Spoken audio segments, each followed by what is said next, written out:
ডিঙি কটা মুৰ্গী জীয়াই থকাটো সম্ভৱনে? শুনিলে আচৰিত যেন লাগিলেও ডিঙি কটা মুৰ্গী জীয়াই আছে মানকাছাৰত। ডিঙি কাটি পেলোৱা এটা মুৰ্গী 18 মাহ জীয়াই থকাৰ নজিৰো আছে এইখন পৃথিৱীত। 1845 চনত আমেৰিকাত এটা মুৰ্গীৰ ডিঙি কাটি পেলোৱা হৈছিল, কিন্তু তাৎপৰ্যপূৰ্ণভাৱে মুৰ্গীটো প্ৰায় 18 মাহ ধৰি জীৱিত অৱস্থাত আছিল। তেনে এক ঘটনা এইবাৰ সংঘটিত হৈছে মানকাছাৰত।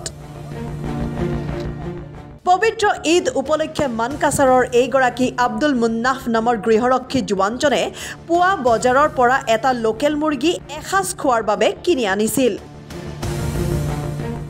পুৱা 7 বজাত মুৰ্গীটো হালাল কৰাৰ বাবে ডিঙি কটা হয়,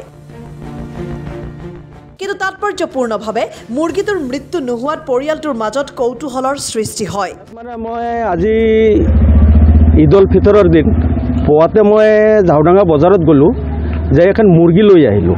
মুৰ্গীটা মোটামুটি 1 কেজিৰ অলপ ওপৰতে আছিল। লৈ আহি মোৰ ল'ৰাক ক'লোঁ যে এটা জনাব মাতি মুৰ্গীটা জবাই কৰি দে। তো মুৰ্গীটা জবাই কৰি দিলে। দিয়াৰ পিছত আমি চালোঁ 10 মিনিট যায়, 15 মিনিট যায়, তাৰমানে যিটো যে মানে তাৰ জীৱ থাকে এইটো হত্যাই নহ'ল, নমৰিলে। তাৰপিছত আধা ঘণ্টা চালোঁ, 1 ঘণ্টা চালোঁ, নহয়। এতিয়ালৈকে মই পুৱাতে 7টা বজাত জবাই কৰি দিছোঁ। 7টা, 7:30 হ'ব হালালৰ কাৰণে। এতিয়ালৈকে এইটো মানে জীৱিতই আছে, খোজকাঢ়ি আছে। ডিঙি কটা মুৰ্গীটো জীয়াই থকাৰ বাতৰি মানকাছাৰৰ বিভিন্ন প্ৰান্তত ভাইৰেল হৈ পৰিছে।